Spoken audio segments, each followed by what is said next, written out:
किसी एक सपने को पूरा करने में अगर 17 साल लग जाए तो समझ लेना चाहिए कि किसी की तपस्या का फल मिला है। 90s के जमाने में शक्तिमान वो नाम हुआ करता था जिसके बच्चे कस्में खा लिया करते थे, गोल घुमरिया मार कर छत से कूद जाया करते थे कि शक्तिमान आकर बचा लेगा। ये वो टाइम था जब विद्या कसम जैसी मिसाइल मार्केट में लॉन्च भी नहीं हुई थी। यानी शक्तिमान ने बच्चों के मन में एक भारी इंपैक्ट डाला था जो उस टाइम के popular Tom and Jerry and Looney Tunes भी नहीं डाल पाए थे। एग्जाम्पल थोड़ा अजीब है लेकिन काम चला लेना। आज वही बच्चे बाप बन चुके हैं। जिस किल्विश के नाम से उनके गुर्दों में पानी भर जाया करता था, आज वो थैनोस को भी हराने की स्ट्रेटेजी बनाने लगे।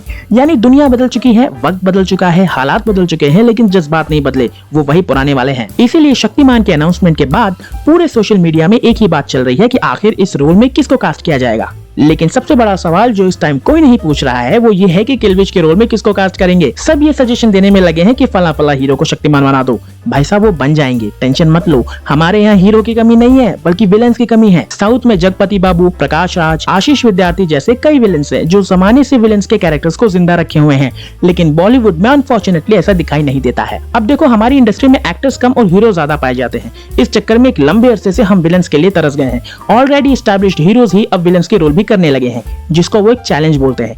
आज भी याद करो तो अमरीश पुरी, प्रेम चोपड़ा और रंजीत ही विलेंस के रोल में आपको याद आते हैं। मतलब तुम पॉपुलर शक्ल तो ले आओगे लेकिन वो कमीनापन कहां से लाओगे। इसका एक रीजन ये भी हो सकता है कि इंडस्ट्री की कहानियां बदल चुकी हैं। अब बॉलीवुड में मसाला फिल्में बहुत कम बनाई जाती हैं और जो बनती भी हैं उसमें ऑलरेडी कोई हीरो ही विलेन के रोल में कास्ट किया जाता है। ऐसे में शक्तिमान जैसे पावरफुल कैरेक्टर के लिए एक पावरफुल विलेन ढूंढना अपने आप में मुश्किल काम है। और तरीके से देखें तो हीरो का भौकाल विलेन के भौकाल पर डिपेंड करता है। देखना होता है कि आपकी स्टेक पर कौन सी चीजें लगी हैं। ये वैसा ही है जैसे ICC tournament versus Paytm series. आप चाहे जितना पेटीएम सीरीज जीत जाओ, इज्जत तुमको आईसीसी ट्रॉफी ही दिलाएगी। कोहली भैया के दिल का दर्द भी तो यही है। ये दुनिया और शहर खत्म करने वाले कॉन्सेप्ट फेसबुक के जितने पुराने हो चुके हैं। ऐसे में शक्तिमान की स्टोरी की सक्सेस इस बात से पता लगेगी कि उसका विलेन इस बार क्या करना चाहता है। स्टोरी कितना रियलिटी से कनेक्ट कर पाएगी। फॉर एग्जाम्पल जोकर को ही ले लो, क्योंकि इसी का नाम सुनकर तुमको वीडियो में इंटरेस्ट आया है। जोकर जब बन रही थी तब उसके डायरेक्टर टॉड फिलिप्स ने कई रियल लाइफ इंसिडेंट्स को फिल्म में रखा और उसको ड्रामा बनाकर हमारे सामने परोसा।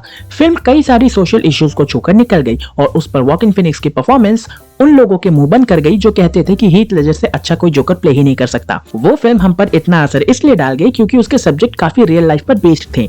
मेंटल हेल्थ और सोशल नुआंसेस कैसे किसी एक सीधे इंसान को जोकर जितना खतरनाक इंसान बना सकती है, ये फिल्म दिखाकर चली जाती है। ऐसे में किल्विश जो सोसाइटी के अंदर पाप बढ़ाना चाहता है वो ये कैसे करेगा। अब ये ऐसा नहीं है कि वो हाथ आसमान में उठाएगा, 4 रंग बिरंगी किरणें निकलेंगी और काम हो गया। नहीं, अब उस चीज को सोसाइटी की प्रॉब्लम के साथ जोड़ना पड़ेगा। सोच कर देखिए कि आज के टाइम पर कोविड ने कैसे लोगों को मजबूर कर दिया है। ऐसे में ग्लोबल पैंडेमिक का लोगों पर हुए असर को बहुत स्मार्ट तरीके से दिखाते हुए सोसाइटल इम्पैक्ट को दिखाया जाएगा तो फिल्म कितनी धांसू बनेगी। लेकिन सवाल बस इतना ही है कि क्या हम बॉलीवुड से इतना एक्सपेक्ट कर सकते हैं। और ये मैं इसलिए नहीं कह रहा क्योंकि मैं बॉयकॉट बॉलीवुड जैसे ट्रेंड का सपोर्ट करता हूँ, कतई नहीं। ये आपके देश की इंडस्ट्री है। स्पॉट बॉय से लेकर एक्टर तक हजारों लोगों को एक फिल्म से जॉब मिलती है, डायरेक्टली या इनडायरेक्टली। ऐसे में मुकेश खन्ना सर इस क्रिएटिव थॉट को शक्तिमान में कैसे दिखाएंगे उसका इंतजार तो मैं भी कर रहा हूँ। खैर, इंतजार मैं इस बात का भी कर रहा हूँ कि आप कब सब्सक्राइब का बटन दबाएंगे। मुझे मालूम है कि चैनल नया है, लेकिन अगर आपको थोड़ा सा भी इस वीडियो से एंटरटेनमेंट वैल्यू मिली हो तो प्लीज इस चैनल को सब्सक्राइब कीजिए।